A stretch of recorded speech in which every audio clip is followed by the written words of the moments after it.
Trooper A1, The Purple Blitzkrieg by Gabrielle Marie Kozak. Book 1 of the Trooper series. Narrated by the author. Chapter 10. She's a girl, dressed all in black, riding a black motorcycle down an empty street. The wind rushes by the helmet, covering her head, and blows about the little bit of her brunette hair that sticks out. She feels free and pushes the motorcycle to its greatest speed. There's a pothole in the road. For an instant she is flying. The wheels hit the ground again and bounce a couple more times before staying on the ground. She sees someone in the distance. It's a young man dressed in a purplish soldier's uniform. She gradually brings her motorcycle to a stop, coming to a standstill just a few feet away from the man. He looks up. It's her brother. "Hey, Connor," Maura greets him. Somehow he looks healthier and stronger than he's ever been in his life. And taller. Maura slams the kickstand back and hops off her motorcycle, running to her twin.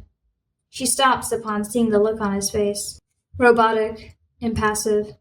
"Connor!" The shout re-echoes again and again. It turns into the sound of a siren, repeating and gaining in volume. Maura puts her hands over her ears.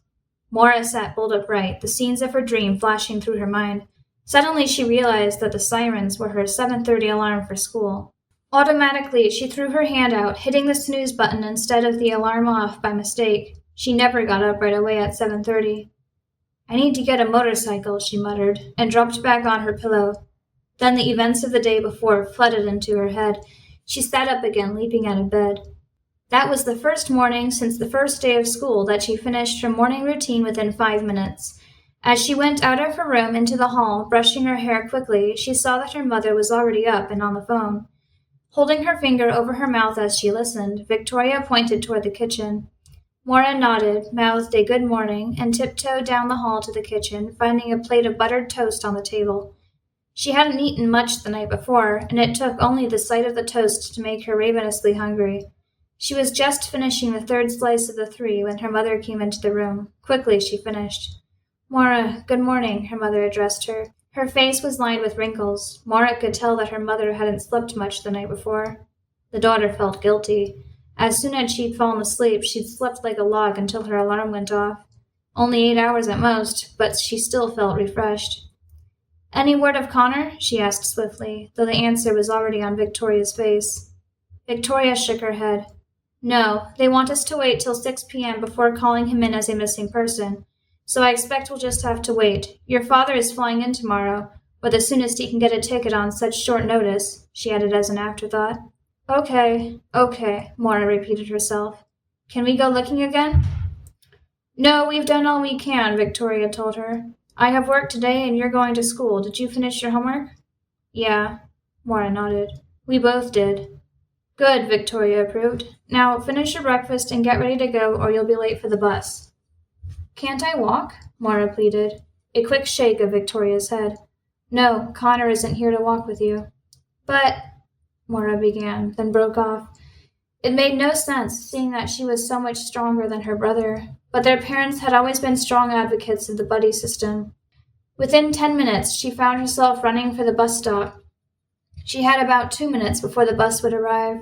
Her hair, blowing in her face, reminded her of her dream, and she looked about in vain for Connor. But of course there was no sign of him. A couple of students at the school she went to were already at the bench where they ordinarily waited for the bus. They were both in grades lower than hers. She didn't know their names. They looked up as she approached, and she waved distractedly. The school bus was coming down the road now, slowly. Maura ran harder and made it on the bus after the other 2 did. She grabbed a handhold and looked around as the driver told her to sit down quickly. Maura listened for a moment and heard her friend Chloe's voice. She followed it to a seat near the back of the bus, but Chloe was sitting with her brother Jack. "Hey, Maura," Chloe greeted her friend, surprised. "What's up?" "I need a—" Maura's voice broke off as the bus jolted into motion and she grabbed the back of a seat just in time. "Jack, move," Chloe hissed at her older brother. He got up, keeping a hold on the back of the seat, and moved carefully into the aisle, glancing at Maura's worried face momentarily. Relieved and grateful, Maura sank into the seat next to her friend.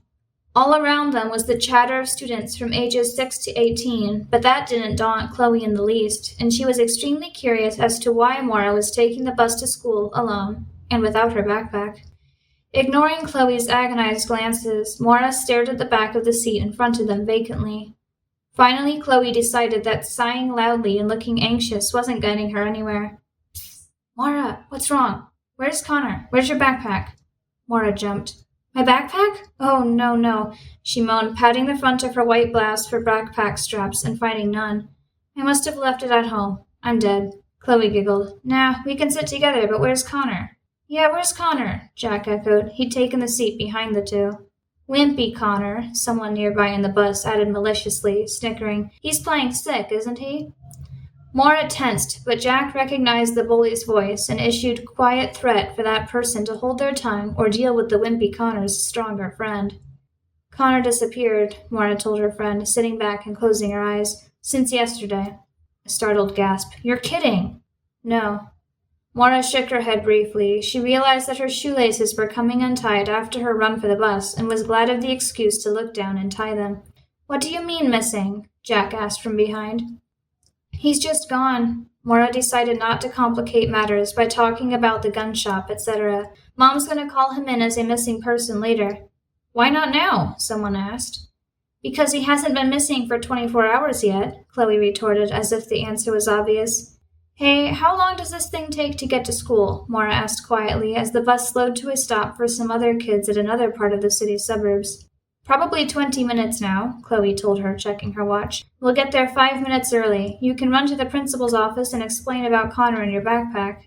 Hey, Jack interrupted from behind them. Do you guys have any suspicion of what happened to Connor?